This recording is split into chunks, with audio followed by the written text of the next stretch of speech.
Hello friends, मैं हूं मिथिलेश कुमार और आपका स्वागत करता हूं उदित एकेडमी के यूट्यूब चैनल पे। जैसा कि आप सभी को पता है कि यूपी पॉलिटेक्निक ग्रुप यानी डिप्लोमा इन फार्मेसी के एंट्रेंस एग्जाम की तैयारी के लिए हम लोगों ने बायोलॉजी के मॉडल पेपर सीरीज स्टार्ट किए हैं, जिसमें कि आज हम लोग 2018 के मॉडल पेपर को स्टार्ट करने वाले हैं और 2018 का मॉडल पेपर 3 पार्ट्स में कंप्लीट होगा। तो आज का ये वीडियो उसका पार्ट 1 है और जो भी बच्चे अभी तक 2017 के मॉडल पेपर को नहीं देखे हैं वो प्लेलिस्ट बना हुआ है चैनल पे जाकर के, मॉडल पेपर सीरीज नाम से, वहां पे आप विजिट कर सकते हैं। और सभी लोगों से रिक्वेस्ट है कि इस सेशन को ज्यादा से ज्यादा लाइक कर दीजिए और शेयर कर दीजिए। तब हम लोग चलिए स्टार्ट करते हैं। स्टार्ट करने से पहले बता दूं कि टेलीग्राम चैनल उदित एकेडमी के नाम से बना हुआ है, आप जाके टेलीग्राम ज्वाइन कर लीजिए, क्योंकि यहीं पे आपको क्लासेस के नोटिफिकेशन मिलते हैं, साथ ही साथ हर क्लासेस के PDF free of cost PDF notes मिलते हैं और रेगुलर बेसिस पे क्विज भी प्रोवाइड किए जा रहे हैं। ठीक है, तो ये टेलीग्राम चैनल आपको ज्वाइन करना मस्ट है।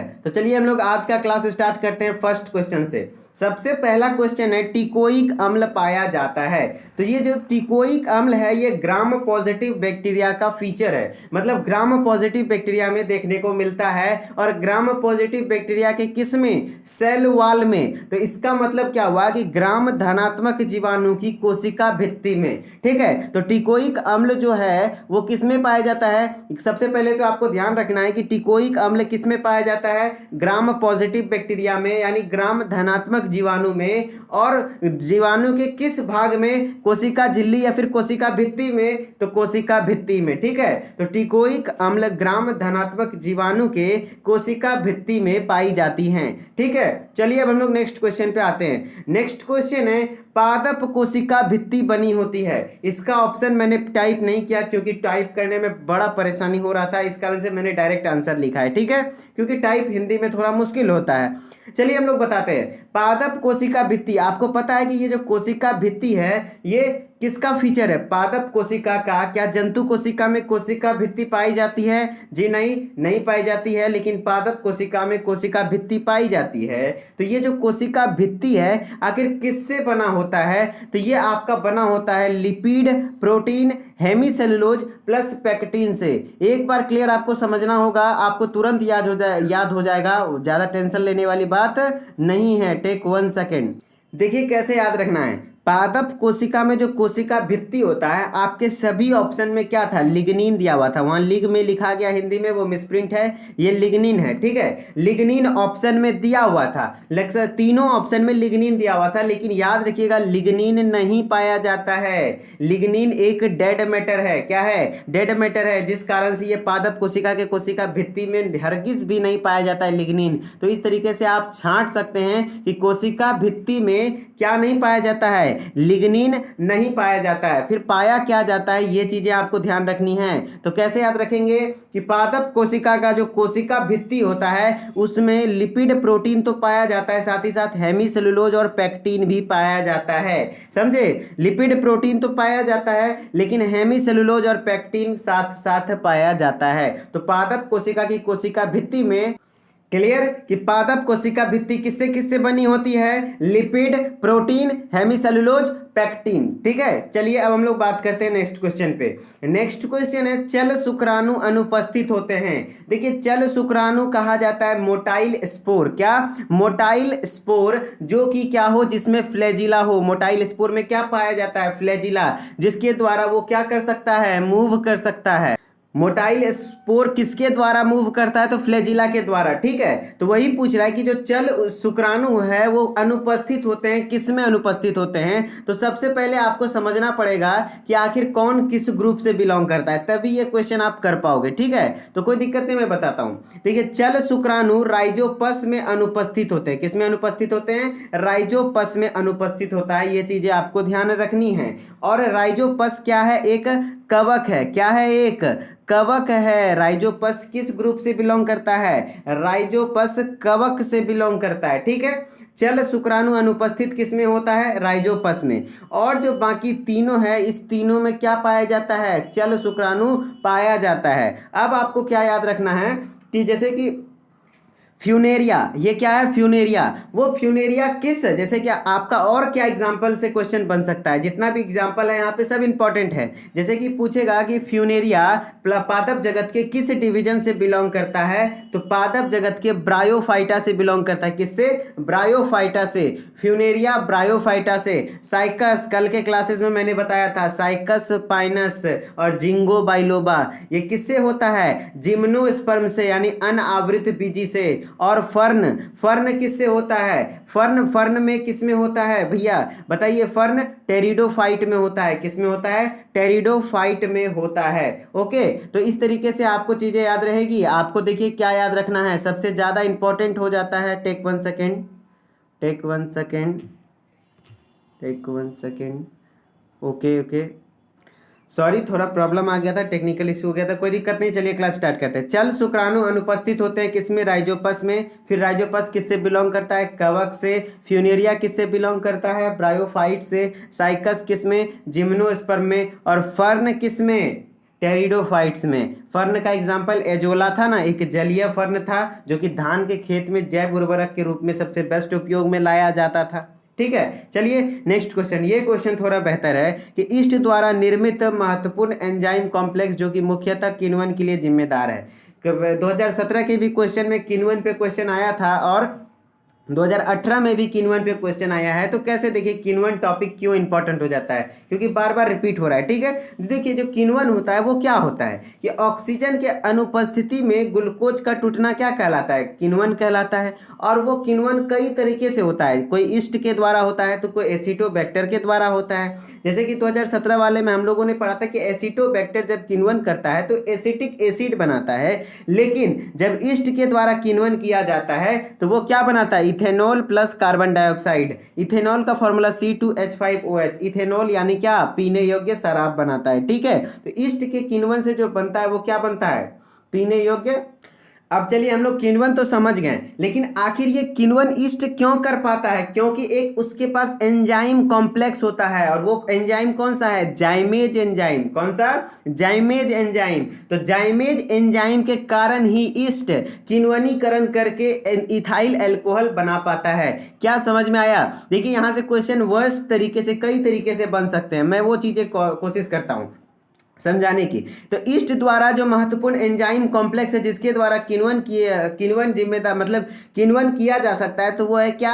जाइमेज एंजाइम। ये तो समझ में आ गया, क्योंकि ईस्ट किसके प्रेजेंस में? जाइमेज एंजाइम के प्रेजेंस में ही क्या करता है? ग्लूकोज यानी क्या? C6H12O6 को इथेनॉल यानी कि क्या हुआ? C2H5OH और कार्बन डाइऑक्साइड में बदल देता है। और इथेनॉल क्या है? पीने योग्य शराब होता है। ठीक है, चलिए अब हम लोग नेक्स्ट क्वेश्चन पे बात करते हैं। नेक्स्ट क्वेश्चन हमारा है, नेक्स्ट क्वेश्चन है संवर्धन माध्यम को ठोस बनाने के लिए अगार अगार का उपयोग किया जाता है, जिसे प्राप्त किया जाता है। देखिए अगार अगार के बारे में मैंने 500 प्लस प्रश्नकाल सीरीज में भी बताया था कि अगार अगार जो निकाला जाता है किससे एक्सट्रैक्ट किया जाता है? तो रेड एल्गी से। किससे? लाल शैवाल से निकाला जाता है। किससे? Red algae. और रेड एल्गी का दो गो एग्जाम्पल आपको याद रखना है, जिलेडियम और ग्रेसिलेरिया। क्या क्या? रेड एल्गी के क्या क्या एग्जाम्पल याद रखने हैं?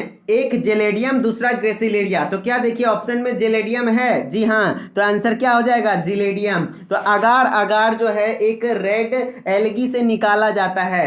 रेड एल्गी यानी लाल शैवाल से। और लाल शैवाल के दो एग्जाम्पल आपको याद रखने हैं, एक जेलेडियम, दूसरा ग्रेसिलेरिया।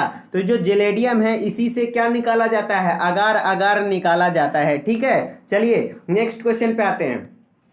नेक्स्ट क्वेश्चन है, यदि अनावृत बीजी की पत्तियों और तने की युवा विभेद्योतक कोशिकाओं में 16 गुणसूत्र हो तो उसी अनावृत बीजी में भ्रूणपोष में गुणसूत्रों की संख्या क्या होगी? तो देखिए क्वेश्चन आपको हार्ड लग रहा होगा, लेकिन कोई खास क्वेश्चन नहीं है, ये इजी ही क्वेश्चन है। बस एक कॉन्सेप्ट आपको पता होना चाहिए। क्या कॉन्सेप्ट? कि देखिए अनावृत बीजी यानी क्या? जिम्नोस्पर्म। और जिम्नोस्पर्म में क्या होता है कि उसका कोई भी पत्ती का कोशिका हो या फिर भ्रूणपोष का कोशिका हो, दोनों एक जैसा होता है। क्यों? क्योंकि उसमें समसूत्री विभाजन देखने को मिलते हैं। देखिए बात ऐसा होता है कि जैसे विभेद्योतक कोशिका अगर डिप्लॉयड है, डिप्लॉयड यानी 2n, पता है ना, डिप्लॉयड यानी 2n। तो अगर उसका माइटोसिस होगा यानी समसूत्री विभाजन होगा तो जो भ्रूणपोष बनता है वो भी क्या बनता है, 2n ही बनता है। माइटोसिस में क्या होता है, गुणसूत्र की संख्या कम होती है क्या, नहीं, जिस कारण से उसका भ्रूणपोष भी क्या हो जाएगा, 2n। तो मतलब है कि जब यहाँ पे 2n बराबर 16 है तो यहाँ पे भी क्या हो जाएगा, 2n बराबर 16, तो आपका आंसर क्या हो जाएगा, 16। क्या सभी को समझ में आया? देखिए समझने वाली बात इसमें यही है कि आपको चीजें ध्यान में रखनी है कि अगर अनावृत बीजी बोले यानी जिम्नोस्पर्म बोले तो उसमें चाहे वो युवा विभजोत्तक कोशिका का बात करें चाहे भ्रूणपोष, दोनों क्या होता है, डिप्लॉयड होता है। तो जब ये 16 है, 2n बराबर 16 है, तो इसमें भी क्या हो जाएगा, 2n बराबर 16, तो आंसर क्या हो जाएगा, 16। ठीक है, समझ में आया? चलिए नेक्स्ट क्वेश्चन पे। नेक्स्ट क्वेश्चन है हमारा, युवा व्यष्टि का अधिकतम अनुपात होता है। देखिए युवा व्यष्टि मतलब क्या हुआ कि रिप्रोडक्टिव फेज वाला आदमी, कौन, रिप्रोडक्टिव, युवा किसको कहते हैं, जिसमें रिप्रोडक्टिव मैच्योरिटी आ जाता है यानी वो प्रजनन करने योग्य हो जाता है। तो किसमें होगा, विस्तृत समष्टि मतलब वैसा समष्टि जहां पे जनसंख्या क्या हो रहा हो, बढ़ रहा हो, क्या हो रहा हो, बढ़ रहा हो जनसंख्या। और वैसा के फिर क्या कहता है कि एक घटती समष्टि जहां पे जनसंख्या क्या हो रहा हो, जहां पे जनसंख्या क्या हो रहा हो, घट रहा हो। और स्थायी मतलब एकदम कांस्टेंट हो। तो युवा वहीं पे ज्यादा होते हैं जहां का जनसंख्या क्या हो रहा होता है, बढ़ रहा होता है। क्योंकि जहां पे जनसंख्या ज्यादा होगा वहां पे युवा एक्चुअली में ज्यादा होते हैं, क्योंकि रिप्रोडक्टिव एज वाले ही रहेंगे तभी तो ज्यादा से ज्यादा जनसंख्या बढ़ेगा। तो युवा समष्टि अधिकतम अनुपात किसमें देखने को मिलता है, विस्तृत समष्टि में। किसमें, विस्तृत समष्टि में। ओके, चलिए नेक्स्ट क्वेश्चन पे अब बात करते हैं। नेक्स्ट क्वेश्चन है, भारत का साल वृक्ष जिसका साइंटिफिक नेम सोरिया रोबास्टा, जो बहुल्य वन है वो क्या कहलाते हैं? देखिए भारत में एक वृक्ष है जिसमें कि सिर्फ मैक्सिमम जो वृक्ष हैं वो साल वृक्ष पाए जाते हैं। क्या पाए जाते हैं, साल वृक्ष। और साल वृक्ष का साइंटिफिक नेम यानी वैज्ञानिक नाम है सोरिया रोबास्टा। तो उस वन को हम लोग क्या कहते हैं, साल बाहुल्य वन। क्या कहते हैं, साल बाहुल्य वन। तो वो किस चीज क्या कहलाते हैं? तो देखिए यहाँ पे पतझड़ में मतलब सारा पत्ता गिर जाता है, क्या बढ़ जाता है, साल वृक्ष का यही खास बात है कि जहां भी साल्य वन होते हैं वहां पे साल वृक्ष का बड़ा बड़ा पत्ता होता है जो कि सारा पत्ता गिर जाता है एक समय में पतझड़ के मौसम में, फिर वो सारे पत्ते खिल जाते हैं, हर साल नया पत्ता आता है। तो इस कारण से इसको हम लोग पतझड़ वन कहते हैं। क्या कहते हैं, पतझड़ वन। क्या कहेंगे, पतझड़ वन। तो भारत के साल वृक्ष यानी सोरिया रोबास्टा बाहुल्य वन के कहते पतझड़ वन कहलाते हैं। नेक्स्ट क्वेश्चन, एक अवसादी जैव भू रासायनिक चक्र जो गैसीय अवस्था में पाया जाता है। तो देखिए गैसीय अवस्था में पाया जाने वाला अवसादी जैव भू रासायनिक चक्र किसको कहते हैं? तो जैव भू रासायनिक चक्र सल्फर शो करता है। क्या शो करता है, सल्फर। क्योंकि सल्फर क्या है, जो गैसीय माध्यम में पाया जाता है। हमारे इन्वायरमेंट में सल्फर गैसीय माध्यम में, एटमॉस्फेयर में क्या चीज में पाया जाता है, गैसीय माध्यम में। और गैसीय माध्यम में किस रूप में, तो SO2 और SO3 के रूप में। किसमें SO2 और SO3 के रूप में। और ये अवसादी चट्टान में देखने को भी मिलता है सल्फर, इस कारण से इसको कहा जाता है अवसादी जैव भू रासायनिक चक्र। ठीक है, समझ में आया कि अवसादी जैव भू रासायनिक चक्र किस गैसीय अवस्था में पाया जाता है, तो सल्फर में। ठीक है, चलिए नेक्स्ट क्वेश्चन पे आते हैं। नेक्स्ट क्वेश्चन है, हरित गृह गैस है, ग्रीन हाउस गैस किसको किसको कहते हैं? तो सभी को पता होगा। देखिए ऑप्शन कितना कंफ्यूजिंग है कि ये जो CO2 CFC CH4 सब में है, बस N2O NO2 का अंतर है और SO2 का अंतर है। तो आपको बता दें कि हरित गृह गैस में याद रखिएगा कि N2O पाया जाता है। क्या, N2O। हरित गृह गैस में N2O यानी नाइट्रस ऑक्साइड। तो हरित गृह गैस में 4 गो का नाम आपको तो खास करके ध्यान रखना है कि CO2 यानी कार्बन डाइऑक्साइड, CFC यानी क्लोरोफ्लोरोकार्बन, CH4 यानी मीथेन और N2O यानी नाइट्रस ऑक्साइड। तो ये 4 गैस को हम लोग क्या कहते हैं, हरित गृह गैस कहते हैं। ठीक है, नेक्स्ट क्वेश्चन पे आते हैं। टेरिडोफाइट्स ब्रायोफाइट्स से भिन्न हैं। तो आपने प्लांट किंगडम के बारे में मैंने कल के वीडियो में थोड़ा ओवरव्यू दिया था कि प्लांट किंगडम को 2 भाग में बांटा गया है, एक क्रिप्टोगेम्स, दूसरा फेनरोगेम्स। क्रिप्टोगेम्स उसको कहेंगे जिसमें बीज और पुष्प न लगते हो, और फेनरोगेम्स उसे कहते हैं जिसमें बीज और पुष्प होते हैं। तो क्रिप्टोगेम्स को फिर 3 भाग में बांटा गया था, थैलोफाइटा, ब्रायोफाइटा एंड टेरिडोफाइटा। तो अब समझ में आया कि कहां से क्वेश्चन है, यही ब्रायोफाइटा और टेरिडोफाइटा में क्या अंतर है। तो ब्रायोफाइटा और टेरिडोफाइटा में में एक अंतर सबसे बड़ा है कि टेरिडोफाइटा से ही क्या चीज का स्टार्ट हुआ था, वेस्कुलर टिश्यू का। वेस्कुलर टिश्यू यानी संवहन उत्तक। संवहन उत्तक के अंतर क्या क्या आता है, जाइलम एंड फ्लोएम। तो पादप जगत में टेरिडोफाइट्स से ही शुरुआत हुआ था, किस चीज का, संवहन उत्तक का यानी वेस्कुलर टिश्यूज का, यानी जाइलम और फ्लोएम का। तो सबसे पहले बार जाइलम और फ्लोएम किसमें देखा गया था, टेरिडोफाइट्स में, जो कि ब्रायोफाइट में नहीं होता है। तो आंसर हो जाएगा नंबर 1 कि संवहन उत्तक। यहाँ पे मिसटाइप हुआ है कि पुस्तक लिखा गया लेकिन होगा उत्तक। तो संवहन उत्तक में ये दोनों में डिफरेंस है कि टेरिडोफाइट्स में क्या पाया जाता है, संवहन उत्तक पाया जाता है, लेकिन ब्रायोफाइट्स में संवहन उत्तक नहीं पाए जाते हैं। क्लियर। चलिए नेक्स्ट क्वेश्चन पे आते हैं। नेक्स्ट क्वेश्चन है वह कोशिकांग जिसमें अधिकांश ऑक्सीकारी उपचाई एंजाइम पाए जाते हैं। देखिए ऑक्सीकारी उपचाई एंजाइम मतलब क्या बोल रहा है, ऑक्सीकरण करना। ऑक्सीकरण करना मतलब क्या, रेस्पिरेशन का बात कर रहा है, क्या, रेस्पिरेशन का। और रेस्पिरेटरी एंजाइम, श्वसनीय एंजाइम किसमें पाया जाता है, माइटोकॉन्ड्रिया में पाया जाता है। किसमें पाया जाता है, माइटोकॉन्ड्रिया में पाया जाता है। अच्छा कोई बच्चे बताएंगे, चलिए कमेंट में बताइए। मैं एक सवाल पूछता हूं कि चलिए ये तो हाई लेवल कोशिका में ऐसा होता है, क्या जीवाणु कोशिका में जो श्वसनीय एंजाइम होते हैं वो कहां प्रेजेंट होते हैं, जीवाणु यानी बैक्टीरियल सेल में जो होता है श्वसनीय एंजाइम वो किस में प्रेजेंट होता है, क्या वो प्रेजेंट होता है उसके प्लाज्मा झिल्ली में। किसमें, प्लाज्मा झिल्ली में। और प्लाज्मा झिल्ली के ही इनफोल्ड स्ट्रक्चर को हम लोग क्या कहते थे, मीजोजोम, जिसमें कि ऑक्सीकारी एंजाइम्स पाए जाते थे। क्लियर हो गया ना। चलिए नेक्स्ट क्वेश्चन पे आते हैं। नेक्स्ट क्वेश्चन है गुणसूत्र बने होते हैं। तो गुणसूत्र जो बना होता है वो DNA, RNA, histone, non histone, ये चारों चीजों से मिलकर बना होता है। DNA, RNA, histone protein and non histone protein, चारों चीजें जब एक जगह मिलते हैं तब जाकर के एक गुणसूत्र बनता है। ठीक है, तो गुणसूत्र बने होते हैं तो DNA plus RNA plus histone protein plus non histone protein. DNA का फुल फॉर्म कोई बताएंगे, डीएनए का फुल फॉर्म होता है deoxy ribo nucleic acid. RNA का फुल फॉर्म क्या होता है, राइबो न्यूक्लिक एसिड, क्या, राइबो न्यूक्लिक एसिड। और हिस्टोन और नॉन हिस्टोन प्रोटीन भी बना होता है तब जाकर के क्या कहलाता है, वो एक गुणसूत्र कहलाता है। ठीक है, चलिए नेक्स्ट क्वेश्चन है सल्का, जिसको हम लोग रॉड्स कहते हैं, रॉड कोशिकाएं तथा दीर्घ शंकु यानी कोन्स पाए जाते हैं।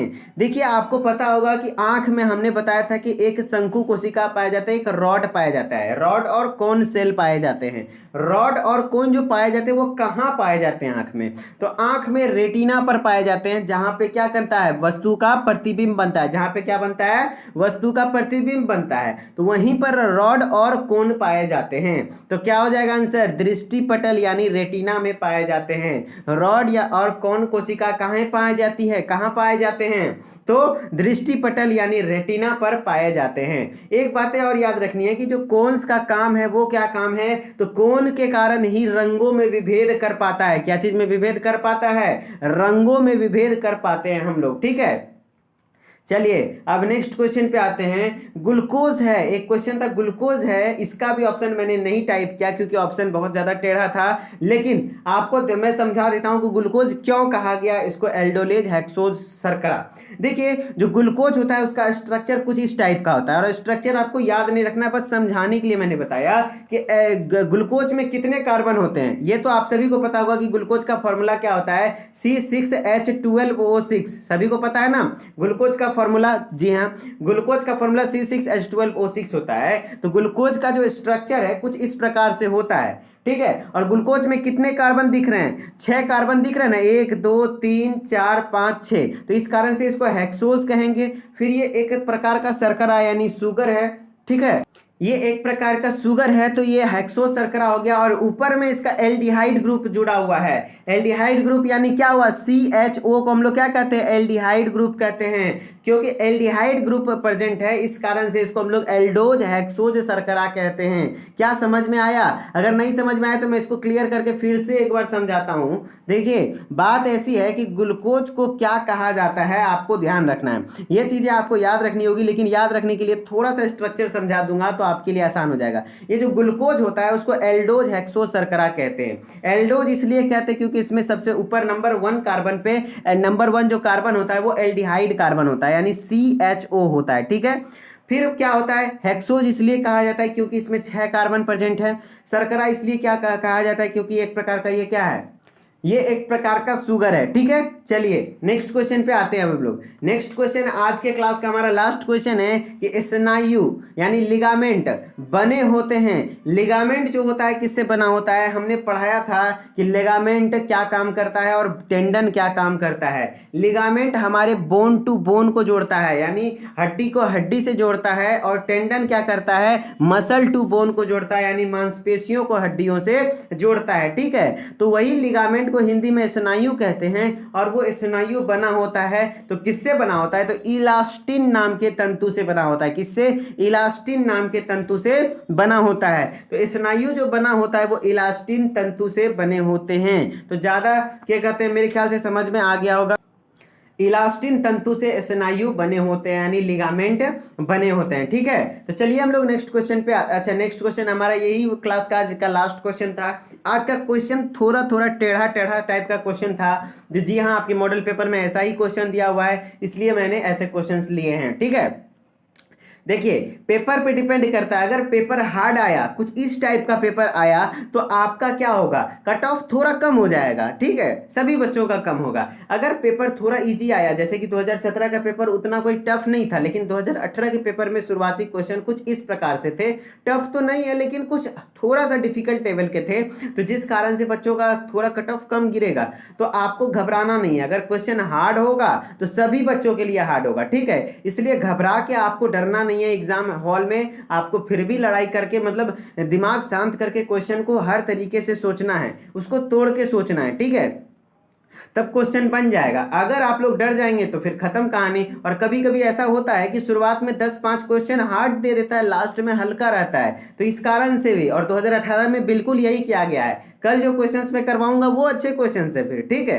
तो इस कारण से आपको डरना नहीं है। अगर क्वेश्चन कभी कभी ऐसा भी पेपर स्ट्रेटेजी अपनाइए, यदि आगे से क्वेश्चंस नहीं बन रहा है नंबर 1 से, तो आप एक बार 50 नंबर से स्टार्ट कीजिए, 50 नंबर से पीछे से क्वेश्चन स्टार्ट कीजिए, देखिएगा हो सके बनने लगता है, क्योंकि पीछे हो सके बेटर क्वेश्चन डाला रहता है। बच्चे को फंसाने के लिए ये सब जाल बुने जाता है, ठीक है। तो चलिए आप लोगों का तहे दिल से धन्यवाद कि आप लोग इतने अच्छे बच्चे की तरह मतलब क्लास लाइव ज्वाइन किए, ठीक है। तो चलिए मिलते हैं हम लोग 2018 के पार्ट 2 मॉडल पेपर में, ठीक है। और समय अगर बचता है तो मैं आपके लिए विटामिन का एक वीडियो बनाने की सोच रहा हूं, तो वो कल तक में या परसों तक में आ जाएगा वीडियो, ठीक है। समय मिलता है तो मैं जरूर बना दूंगा। ओके बाय, फिर मिलते हैं हम लोग नेक्स्ट वीडियो में। और भी कोई प्रॉब्लम है तो इस नंबर पे आप संपर्क करके पूछ सकते हैं, ठीक है। तो चलिए हम लोग मिलते हैं नेक्स्ट क्लास में। Okay bye.